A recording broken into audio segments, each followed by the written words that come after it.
Hunt for the Wilderpeople,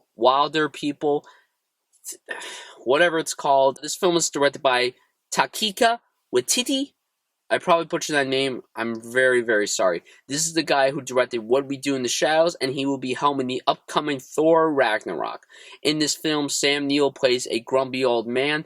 His wife adopts a kid named Ricky. He's a very naughty kid.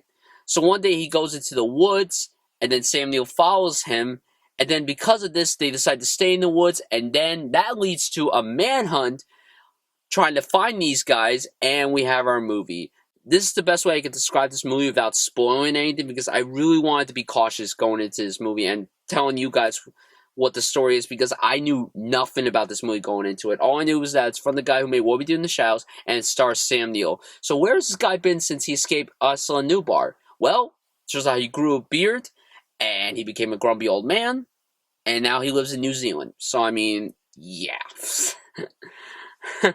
But I was really interested in this movie. I've heard nothing but praise about it, and I'm curious because I liked What We Do in the Shadows quite a bit. It was a very interesting mockumentary on vampires. Like, it was so stupid, but it worked so well, and I'm really excited to see what this guy does with Thor Ragnarok, because this was a damn good film. This movie was charming, it was funny, it was sweet, it was heartwarming, it was adventurous, it was courageous, it was epic. This was a really good and original piece of cinema. I think this is going to be a film that's going to be talked about in many, many years and will be regarded as a classic, because that's what a lot of reviewers have been saying about it. I think it is a very, very cool film, and it's so clever and it's so original. But let's talk about the positives. The performances are excellent. Sam Neill is incredible in this movie, fantastic. I would go on a limb by saying he should honestly get an Oscar nomination for this film. I'm being completely honest. He was amazing in this film, as was the kid that plays Ricky. He was awesome. He was great.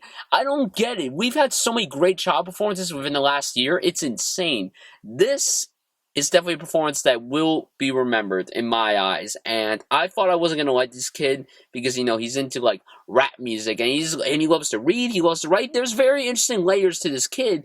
And it executes so well because of the performance from him, and the chemistry between him and Sam Neill is excellent.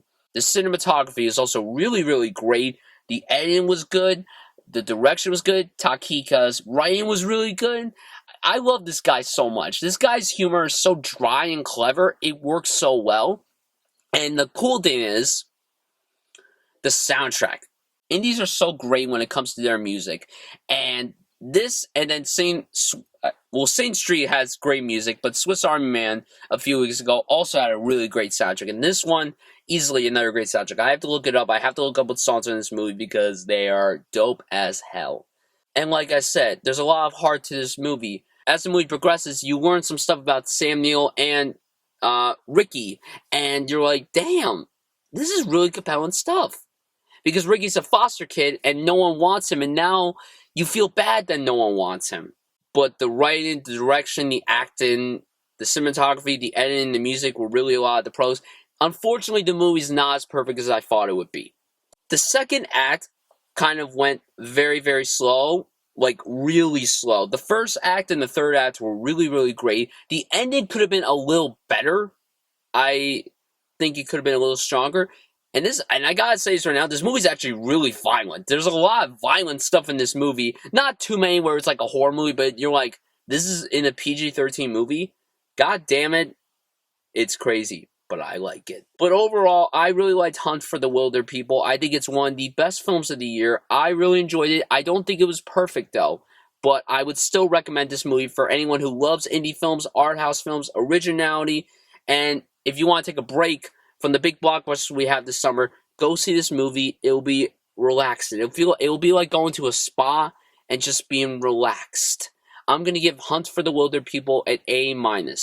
Guys, tell me down below what you thought of this movie, if you saw it, and if you're wondering why I'm filming in my car, I just felt lazy. I didn't really want to set up my tripod. I just wanted to film the review in the car, just to see what it was like. It's getting really hot in here, so I should probably end this review. Guys, thank you so much for watching this review, and I'll see you guys soon.